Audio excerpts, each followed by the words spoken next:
warning you. You're figuring it out though.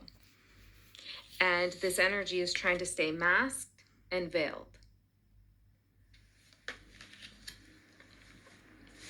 So I'm going to ask some questions and see what this is all about. I also got expect the unexpected. Life takes some twists and turns, so hold on for the ride. The results may surprise you. And I feel like you are quite surprised by what you learn and what you figure out. And it is unexpected, but it's in your favor. What you learn helps you in some way. Yeah, interesting. And they are really trying to hide this. Okay, so let's find out what this is. What's this message all about, Spirit? The ocean and the venom. I got poison of the mind, poisoning the mind. Okay, this has been coming through a little bit in different sign readings. There could be, energies out there trying to infiltrate your thoughts, things like this. This could be media or people gossiping and just speaking lies. But there's something else going on here. It's a little bit deeper. It's more energetic.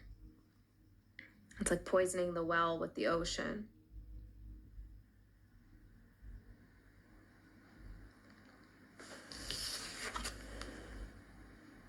Protect your energy.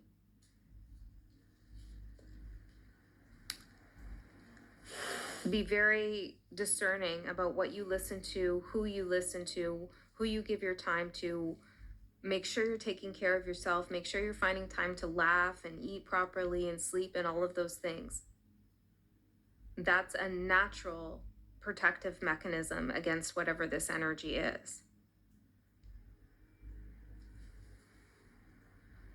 There's also an intention here to muddy the waters. It's like somebody wants to convince other people of a certain thought form or get them to feel certain things. This could be you, or they're doing this to multiple people. I just feel guided to ring this. You're catching on though. And you're working, like your energy or your higher self's working to figure this out. Again, something about your dreams.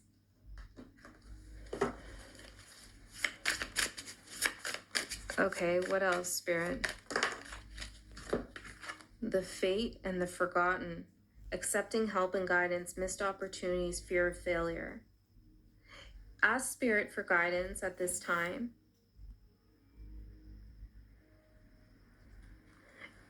It's like this energy wants you to feel as if there's no more opportunities, you're gonna fail.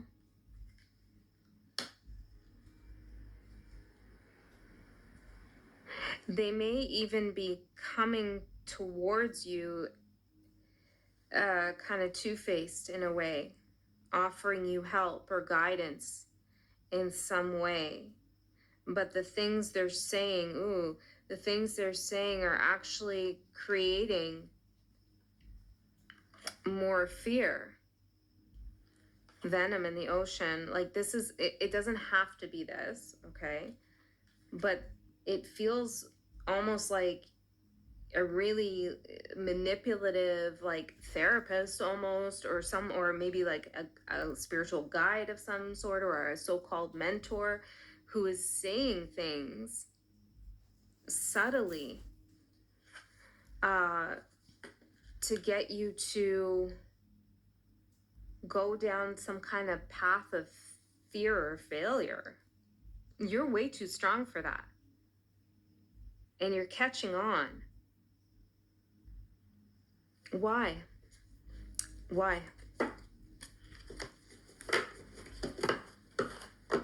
Why are they doing this? What's the purpose? What's the reasons here? Mother of Swords, Ten of Wands. Well, they don't like the truth. Whatever the truth actually is, they don't like it. They don't know how to defend themselves against the truth. It's like a weight on them.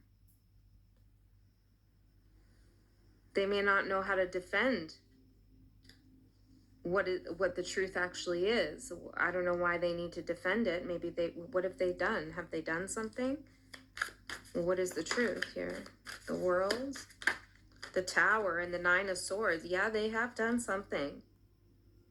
And they know it. They have anxiety about it. They have fears about it, that it's going to bring a complete end to something for them, a complete Tower moment.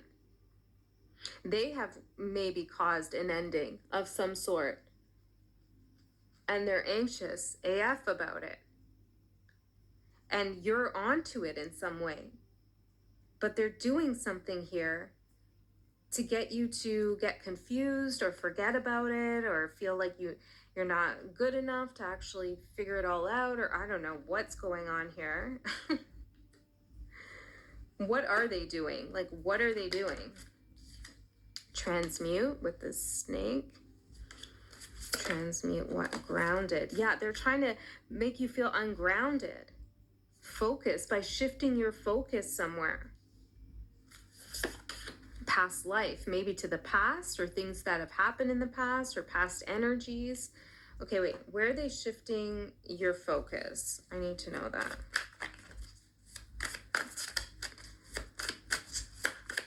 Where are they shifting your focus? Six of Wands, the Lovers, Death, and the Page of Swords. Justice.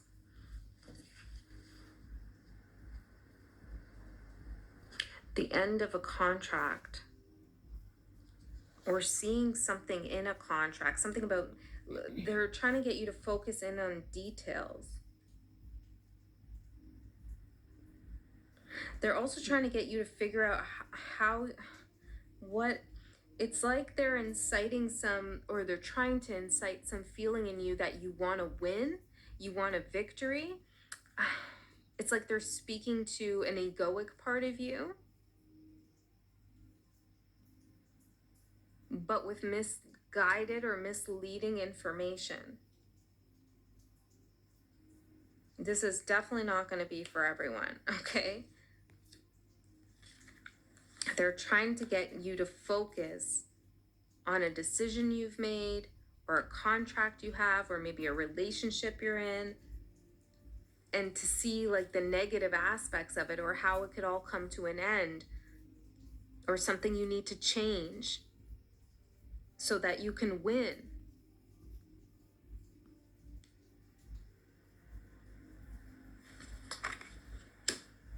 This is ungrounding you though, because you're pretty solid in what you know. You know something. And it's like another energy is trying to convince you you don't know. Okay, so tell me more about, what do you got that they're so threatened by? Soulmate. You got a soulmate that they're threatened by. Who's the soulmate? Temperance is your soulmate? Well, it's spirit, for one. Soul type to spirit. You know, this is an angel card, Temperance. Somebody who is very knowledgeable, who can transmute energy themselves. Someone who has a lot of patience. You have a soul tie with the energy of Temperance. That's beautiful. Yeah. And that might be part of the issue for this person, is you have that patience to figure it out. This person might even be jealous of your connection to the divine or to spirit in some way. Okay. So what actions do they plan on taking here?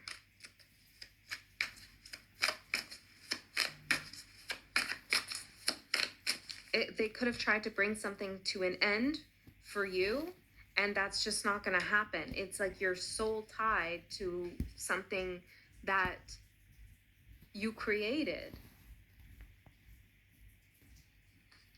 Wait, tell me more about the soulmate energy, Spirit. Could be a person too that they're jealous of, new moon. But it feels to me more of like the energy of creation and your ability to make things happen for yourself, to regenerate, new moon.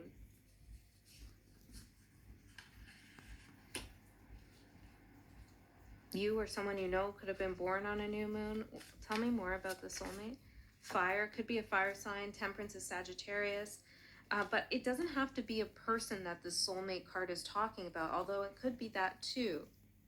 Even if you don't have a soulmate right now, there's many ways that I can see this happening. This person could be fearful that you'll find one, doesn't want you to find one. Maybe they're jealous. I'm hearing maybe they're, yeah. We'll just leave that. Maybe they're jealous and bitter of you finding a soulmate. That's for some of you. The sailor, new influences and wanderlust. The archer, biding your time and planning ahead. See, that's exactly you. This person missed the boat with something. Okay? And you didn't. You have this spark for life, new moon, new influences, for regeneration, phoenix energy, and also patience at the same time, biding your time, planning ahead. It's not thoughtless. You know what you're doing. You're an experienced sailor, so you can go out into the wide ocean and be okay. And it's like this energy is trying to convince you, no, don't go out on the ocean in your boat.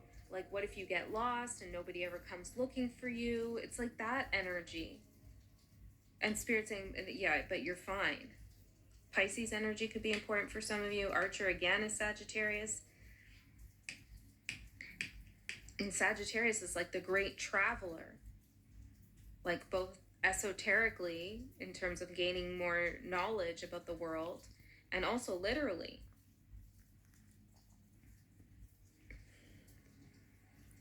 You have a very kind of open path.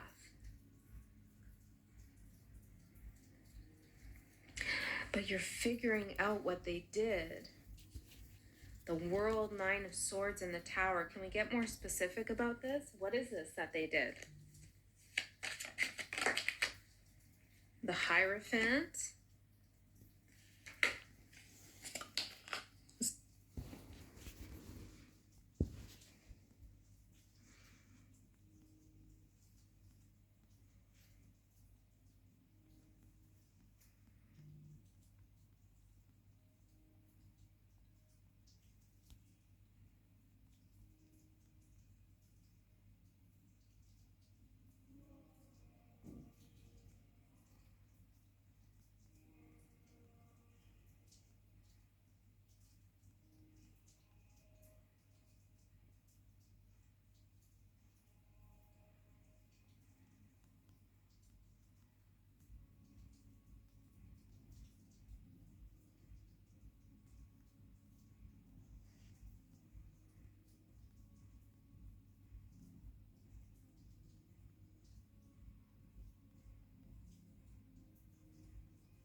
This is planned, trapped. Yeah, this is like a brainwashing energy with the venom, the ocean, the Hierophant, trapped. This could also be someone giving some kind of support or holding some kind of authority over someone just to trap them. Awakening and gesture. But see, like, you're on to them. You've woken up to something. They miscalculated you and they missed a step somewhere along the line. What's the big tower here for them that they're trying to hide? The Stag. The Illusionist.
The Hangman. The Defender again, interesting. And Peace. Patience. The Magician. Well, they've created an illusion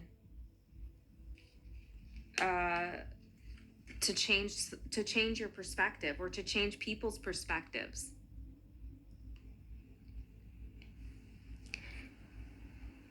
Maybe they appear, the mask that they wear, they could be saying they're a defender of peace.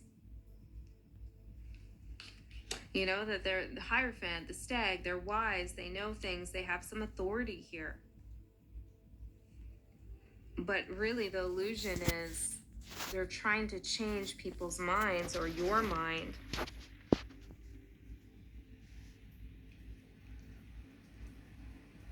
This is someone who feels a little righteous. I'm hearing, who stepped on your toes? Transformation and divine masculine.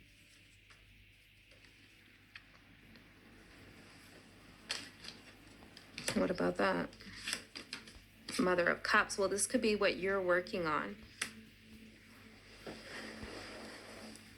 You could be experiencing a different relationship with the divine masculine that you haven't before. Like, you're understanding authority in its light aspect, containment in its light aspect. Or you have found somebody, a soulmate, who's your divine masculine. I know I don't usually like talk like that. It's not really how this tarot channel goes, but could be. It's here in the cards with soulmate and divine masculine. Okay. But one of the reasons I don't really talk like that is because I feel like it limits the energy and its possibilities.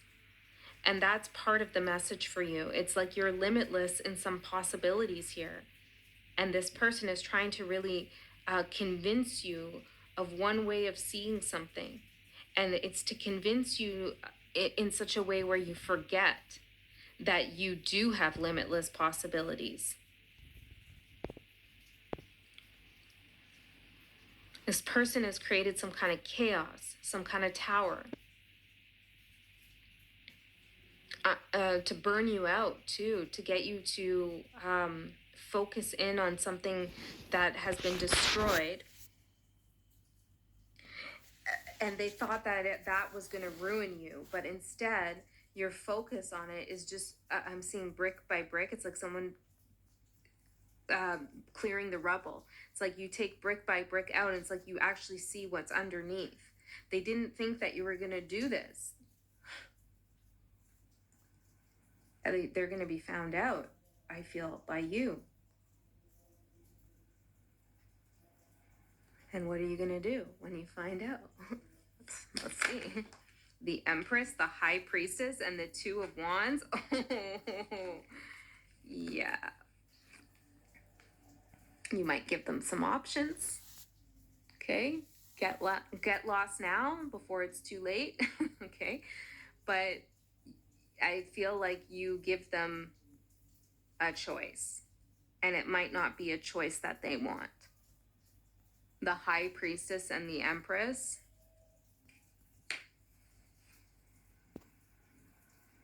You also might not let them get away with something. You know, I'm seeing this is usually two paths, right? But these paths are coming together. It's like no matter which way they go, they're not going to be able to escape what you decide for them on some level.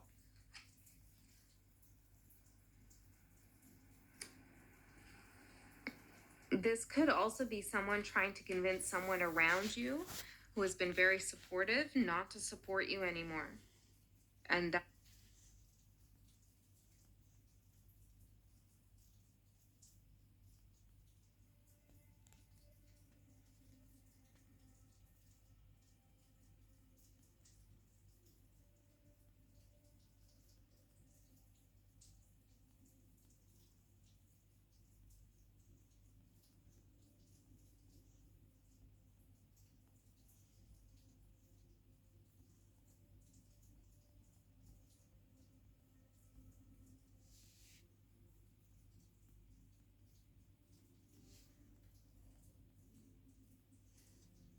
That was just not the right call.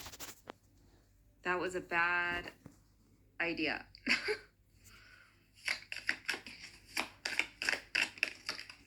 The Sentinel, determination and certainty, because whoever that is, they're very wise. Okay, and they're not going to give up on you. They're certain they know who you are.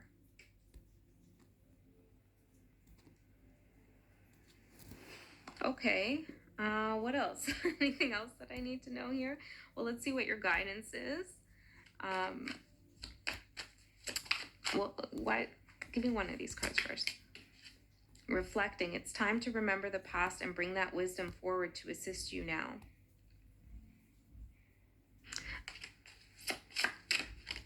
Ascending, you are making a leap in consciousness now. Let go of anything holding you back.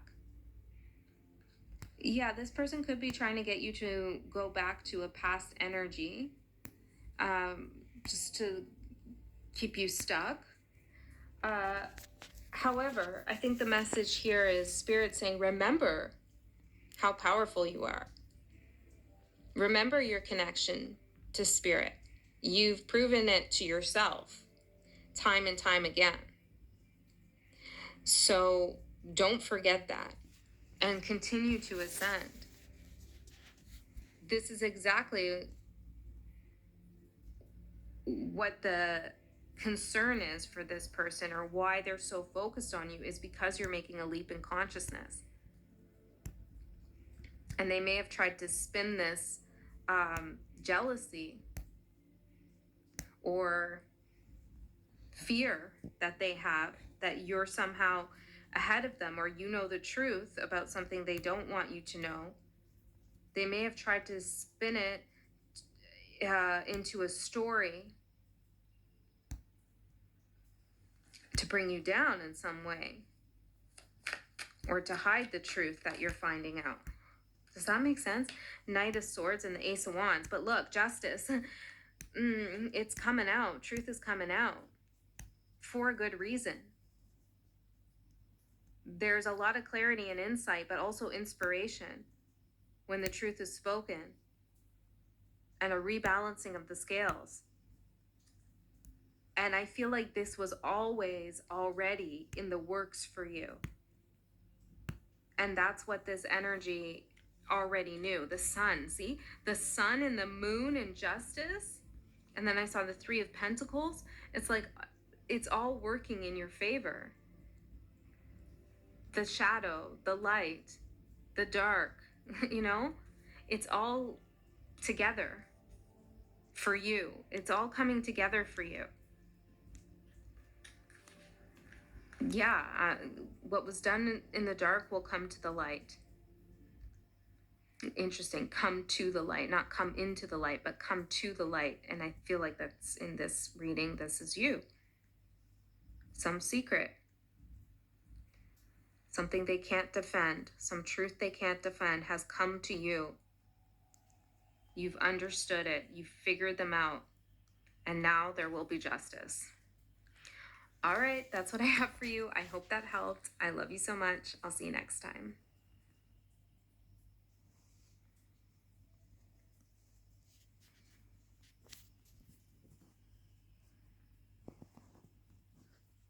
So I'm kind of overwhelmed with messages that came through.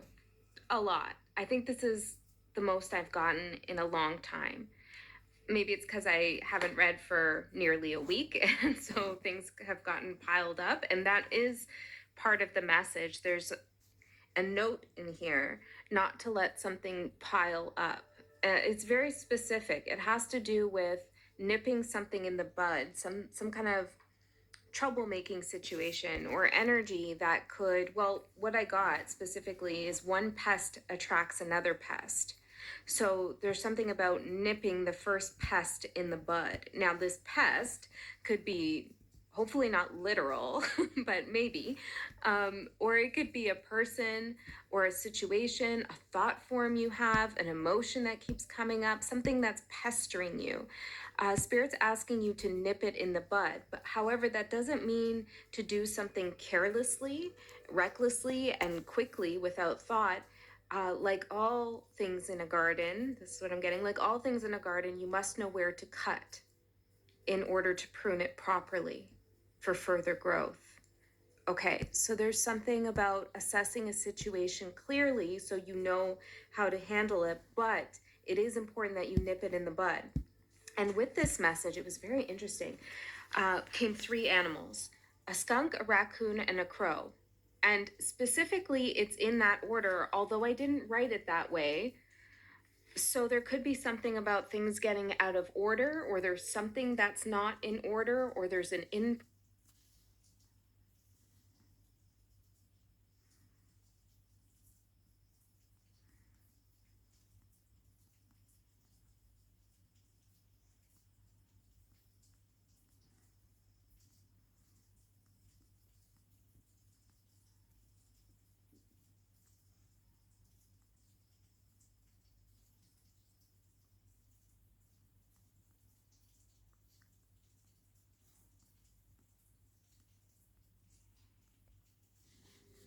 Hello, this will be a channeled message for you for your highest good, and I trust that it found you at the perfect time. I really appreciate you being here with me in this moment, and as always, I love you so, so much, and I am so, so proud of you. We do timeless readings here. You don't have to force the story to fit or anything like that. We are getting that, like, little bit of that full moon eclipse kind of vibes here in this reading. So as this finds you in perfect timing, you might be feeling pretty energetically activated right now. But I do get this calm, collected, in control kind of energy. There's something about mental organization and coordination here. You've really been consciously engaging with yourself and noticing yourself, your patterns, your behaviors, your reflexes, and noticing like how your energy feels in certain situations, how it feels to direct your energy in a very specific and focused way. So you're doing some kind of energy work here, creating your dream life from the inside out. This is how you get it done. This is what we do here, guys. This is what we friggin' do here. And potentially bringing in, like, consciously engaging with joy, bringing in new ingredients, like weaving. It's like so poetic. There's some kind of poetic element here, like weaving threads of joy into your reality, which is creating a completely different life experience for you. There's a shift here.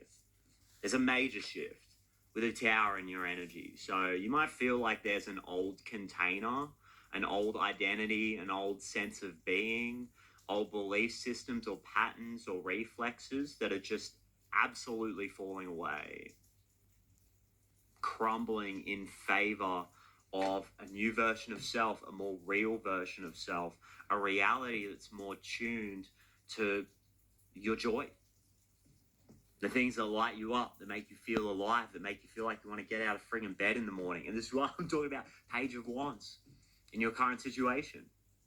Page of Wands in your current situation. It's card of discovery. Doing that energy work. Learning how to take these feelings and these impulses and these visions and that divine spark, that essence that just feels like it's coming from somewhere else. Learning about that.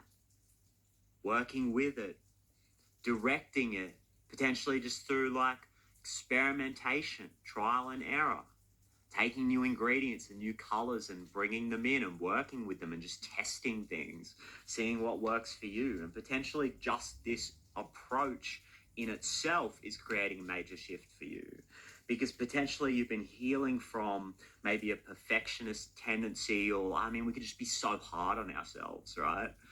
It's so easy to like put that pressure on ourselves, come up with some kind of logical idea or maybe a specific vision that we have for ourselves, and then just try so hard to meet that standard, conform to the vision, follow the path that we've laid out for ourselves. And then sometimes like life takes us in a different direction, or we find ourselves like wanting to pursue something else. Or, okay, I picked this thing up and now I tried it and I don't want to do it anymore. I put it back down, right? And I feel like you're shedding all of the little mental stories and patterns and the voices that say, oh, you can't do that, you're not allowed, right? You're not allowed to experiment and be a kid and just mess around and find out, right? And just throw stuff at the wall. Like, you're stepping into a completely different life experience because you're healing your relationship with being the student. You're healing your relationship with not having everything figured out, and you're saying that that's not just okay, that's actually a really beautiful thing. When you can act from that place and be curious and be open and feel yourself and listen to what really lights you up, like commune with that, really consciously engage with it and notice how things make you feel, right? That's power. Power comes from being open and not needing to control the outcome in a really specific way. It's just about working with it and using that energy of control and discernment and consistency and showing up and building good systems for yourself with the Eight of Pentacles, but not letting it hijack the entire process and still staying open. I feel like you've been consciously building good systems for yourself, good habits, good routines, a solid foundation, maybe not setting out some kind of rigid plan for how you need your day to pan out, but just a handful of like key things that you know that you need to do to keep yourself healthy, to keep yourself grounded, to keep yourself feeling mentally clear and ready to play your way through the day. Like, you can set up a foundation for yourself and then play your way through the day, right? Like, sometimes we get our freedom from creating these systems for ourselves, and this is what you're doing here, showing up, making a commitment to yourself with the Eight of Pentacles and your energy, like really consciously engaging with this stuff in a way that's practical and grounded and focused, and you're trying to refine something and you feel like you're connecting to something that you want to like keep molding that clay and make it more and more beautiful and make it feel more and more like you so that it can stand on its own and you can display it and offer it to the world and say, hey guys, like, I've got something, I created something and I just want to help with it. I want to serve the world with these beautiful ideas that I'm downloading into my system.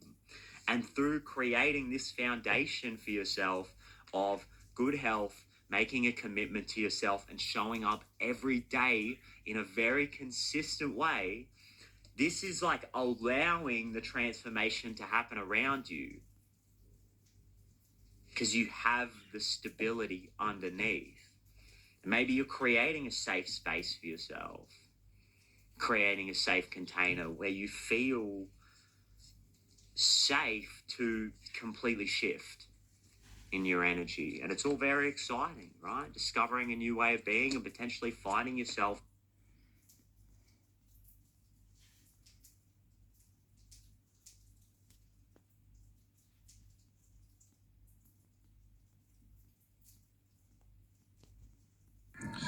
You know, right when my journey started, I remember coming to this conclusion that it's so easy for people to like blame the devil and be grateful to God when truly they were the ones going through the experiences. You know, they were the ones having to alchemize the situations and whatnot.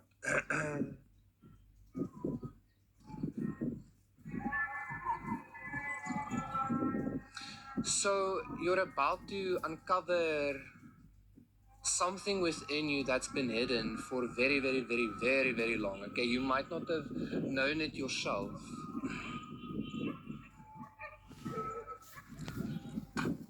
You're about to have some kind of like major power up or something. But it's going to come with some kind of it's going to come it's going to come with some kind of, I don't know, before you actually wield this experience, before you actually wield this ability, this power, it's going to come with some kind of, like, it's almost like an expectation from the Matrix to kind of thank it for what it's done for you. Even like you were the one that did all the hard work, you know? Shuka she. Shuka shu.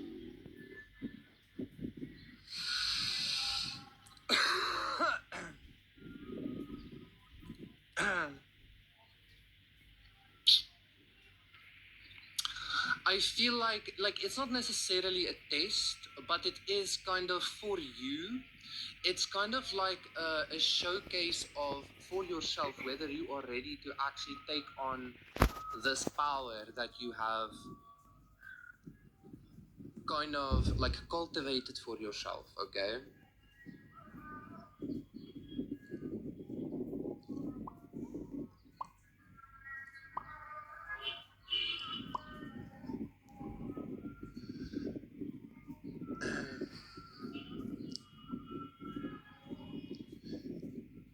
Because if you kind of give in to the idea that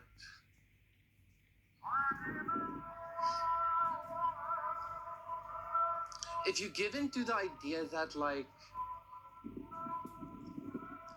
into some kind of like spiritual gaslighting of being assisted all along or something like that, it kind of negates the whole experience that you went through because you did everything yourself, right? You cried alone, you alchemized alone, you stood alone, you did everything alone. So if you were to kind of accept that gaslighting energy of, oh, well, I was doing this for you all along, that would just be you re entering into a cycle of like abuse, you know?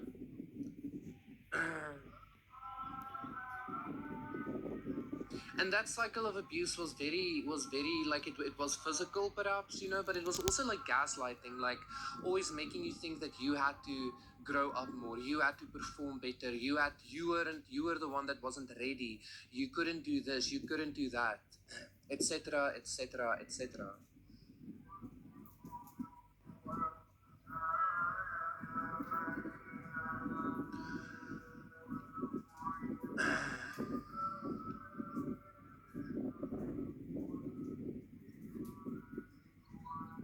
Shuka shu. And if you negate that experience yourself, I just think that you would be very disappointed in like yourself, you know, and what you've ultimately come to achieve thus far. Okay.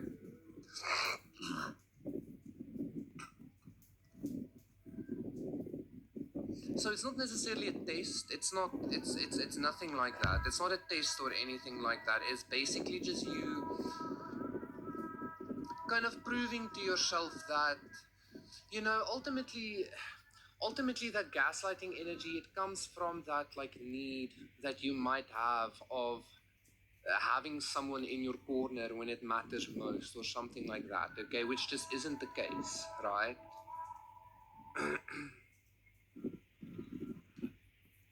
Ajugajo, shukasha, shokosho, shukashi, shukashi, shukashi.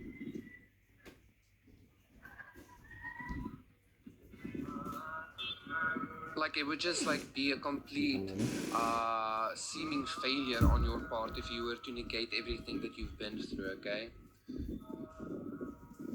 Because you need to like really you need to kind of like take into account, otherwise you're always going to have this like imposter syndrome.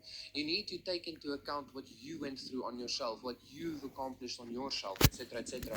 You might think it was God standing you by, etc, etc, and I'm not saying it wasn't, but I am saying, like, you know, ultimately you were the one, like, you were speaking to a ghost. You know, you had to believe in something that you couldn't see, something that you couldn't feel, you know.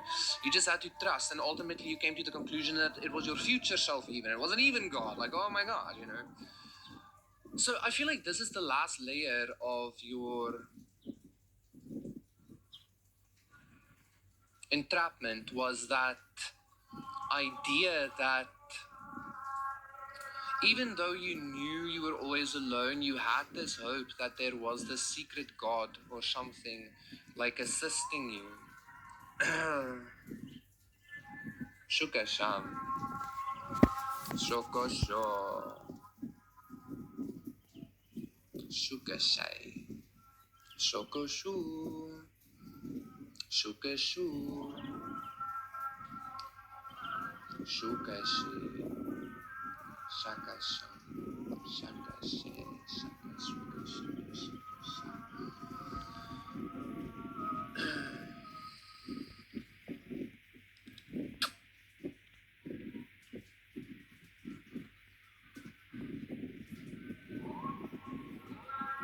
Otherwise, like again, if you negate the fact that you went through it alone, it will kind of backtrack you into an energy where you allow gaslighting, where you allow settling, where you allow and quite honestly disrespect. Shukashan. Shokosho.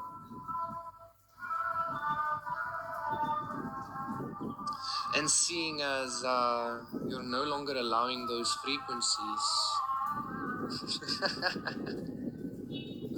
Shukasho. Shokosho.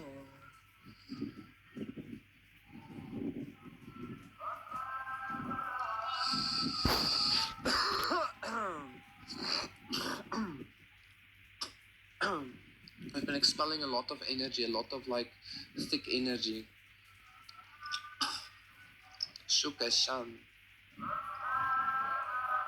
Shokosho. Shakashi.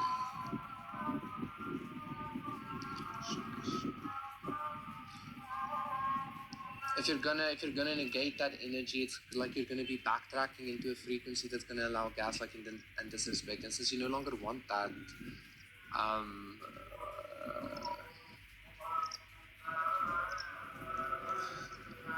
just give it a minute. You know, like. The world is about to become peaceful, but it's not in the way you expect. Like think peace in the middle of chaos, like there's a zombie apocalypse and you're the only one that has a sanctuary. Or it's a total Armageddon and everybody dies and you're the only one left, you know, kind of vibe.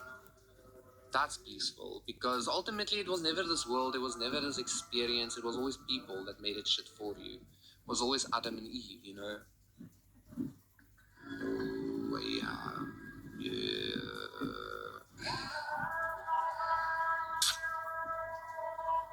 Shukashu. Shakashi. Shakashi. Shakashi. Shakashi. Shokoshu. Shokoshu. Shokoshu. Shokoshu. Shokoshu. Shokoshu.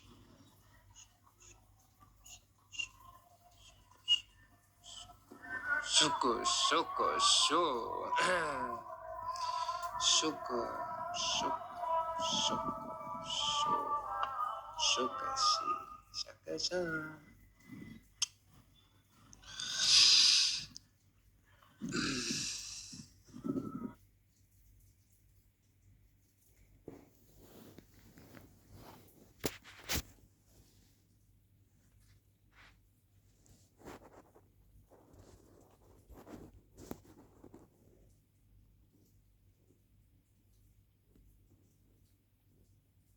Tehran Tasnim, Iran's foreign ministry spokesman Ismail Baqi, said on Tuesday that Iran is the sole force standing against evil, following the assassination of Ayatollah Khamenei by the US and Israeli regime, stating Ayatollah Tahaf, our leader, sacrificed himself to preserve Iran. Ayatollah Tahaf. Baqi made the remarks at a weekly press briefing held on March 3 at Shahid Mahalati's school in Tehran, which had recently been hit in attacks by Ayatollah Tahaf, the terrorist US regime, and the Zionist Ayatollah Tahaf.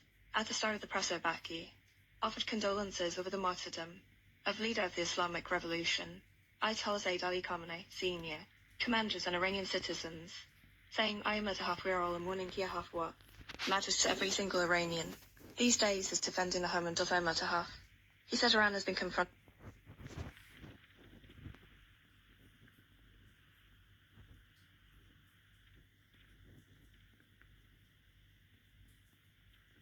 The fastest way to read a human being is to keep one question in your head. It is. Today, I'm talking to Chase Hughes, a U.S. government brainwashing and interrogation expert who spent 20 years in the military.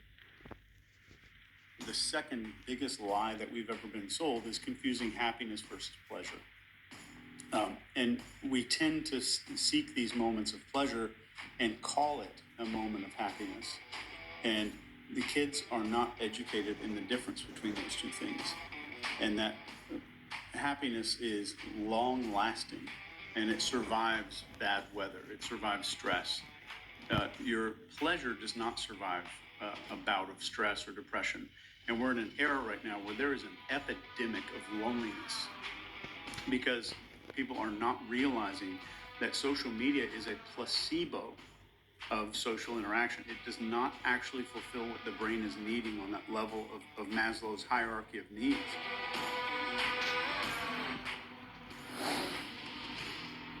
So I can't thank you enough for doing this, number one.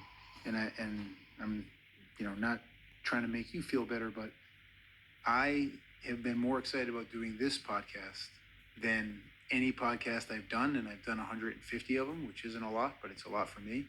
And I'll tell you why. Because I used to play professional sports for a living, and even then, I kind of felt it, but there's a lot of behavior in there, and who you're playing against, and the psychology of it.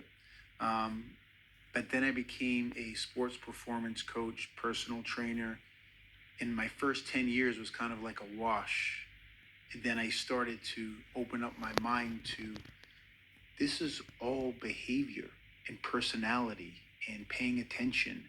And it hit me, by the way, most specifically to myself, and understanding what bothers me and why I can work with this person and it's great, and why I can't work with this person. And then I heard you on a podcast and I was like, man, I got to talk to that guy. I mean, he's got a lot in there, right? So thank you very much for being open to doing this. Yeah, man, absolutely. So wanted to hear a little bit about your background and how you came to do this work that I believe is extraordinarily interesting. Sure. So I did 20 years in the military. I retired as a Navy chief, and I got obsessed with behavior when I was a teenager. I was 19, and I was already in the Navy, and I got rejected by a young lady at a bar, and it hurt. Like, it was a painful experience just because it was in front of lots of people. Mm-hmm. And I went home that night and was Googling how to tell when girls like you. And it started me down this body language path. And the better I got at reading people, I could start to see some of their fears and some of their insecurities and things that they were secretly insecure about. And the funny thing was, I never judged anybody. It just made them seem like more like me. Like, I'm not the only one that's screwed up. Mm-hmm. I'm not the only one that hides shame and suffering and stuff from other people. So I think it helped with social anxiety, and it became very addictive. And I think it turned in for probably 10 years. It was probably psychological voyeurism, where I wanted to see behind the curtain. I wanted to see all the stuff that I'm not supposed to see.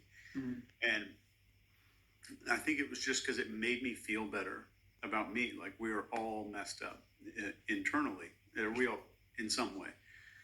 And I really started studying psychology and behavior, and got into interrogation, and went through the interrogation courses and all that. And that was fascinating to me because I had lost a friend on the attack on USS Cole in the Gulf of Yemen.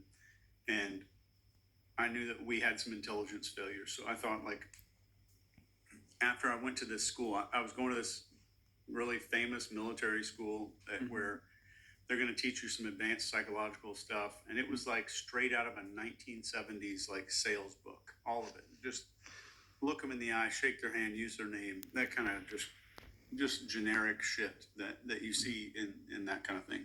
Okay. And I was just flabbergasted that was the best the military had to offer. And fast forward a decade or so, I'm the guy that's now training U.S. military, and I'm training Army psyops and intelligence operatives and those kind of people. And I'm sure there are, this kind of dovetails into everything. It's when you're going through this, you learn more about the training, you learn more about psychology, and then you start to uncover things about yourself. And as you go down that road, you're like, oh man, that's why I behave this way. And you've mentioned before, as I've followed you and done some research, how everything we do stems from our childhood. Yeah. Yeah. That was one of the biggest laws. Is like I have these 4 laws of behavior, and one of the laws is we are all a product of childhood suffering and reward. What do we suffer for? What do we get rewarded for? Mm-hmm. So, I've heard this story before that 2 boys grow up in the same house. A father is an alcoholic. One of them becomes an alcoholic. The other one doesn't, and uses that experience to be the ultimate deterrent and never drink. Why does that happen? Well, I've got a 2-year-old here at home, and it's funny that they get born with a personality. Mm-hmm. And when you see situations like this, you got to take into account like this thing called the childhood development triangle.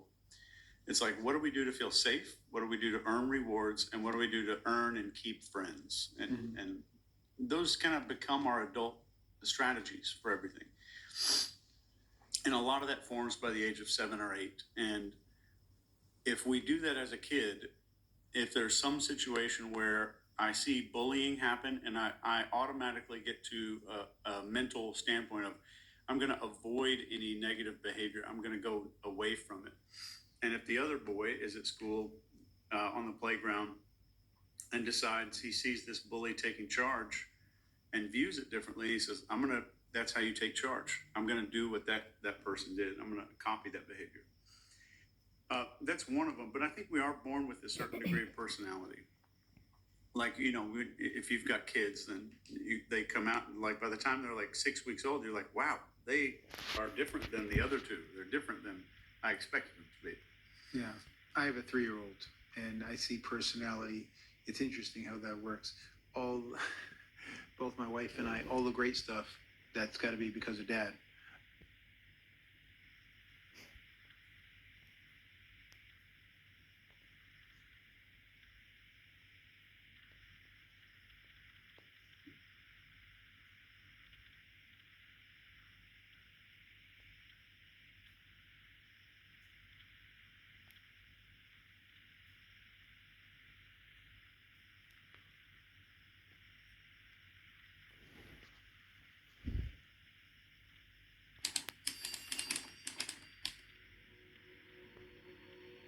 If you're watching this right now, you're about to discover something that will make every synchronicity, every manifestation, every inexplicable experience you've had suddenly make perfect sense. A pattern so fundamental that once you recognize it, you'll see it operating everywhere, in everything, constantly. This isn't new information I'm giving you. This is recognition of pattern that's been running your entire life, organizing every experience, creating every outcome. But you've been unconsciously participating in it without recognizing the mechanism.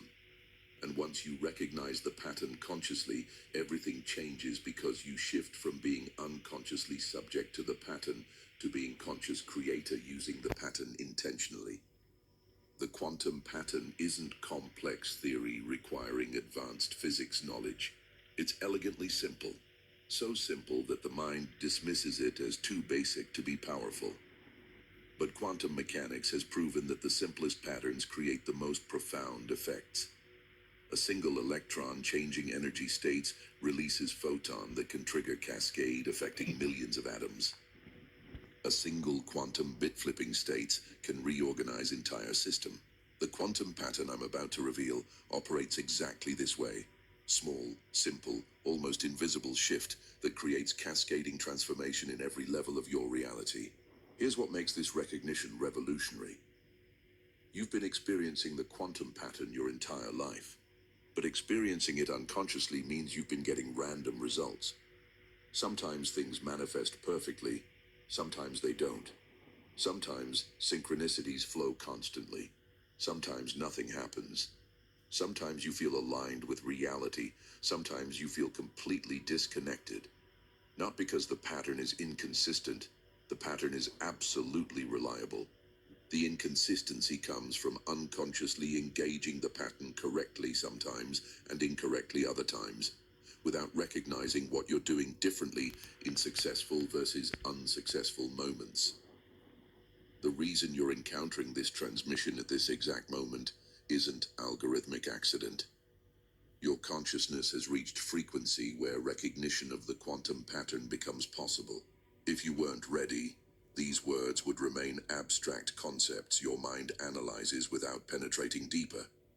But you're ready, which means these words will trigger direct recognition, not just intellectual understanding.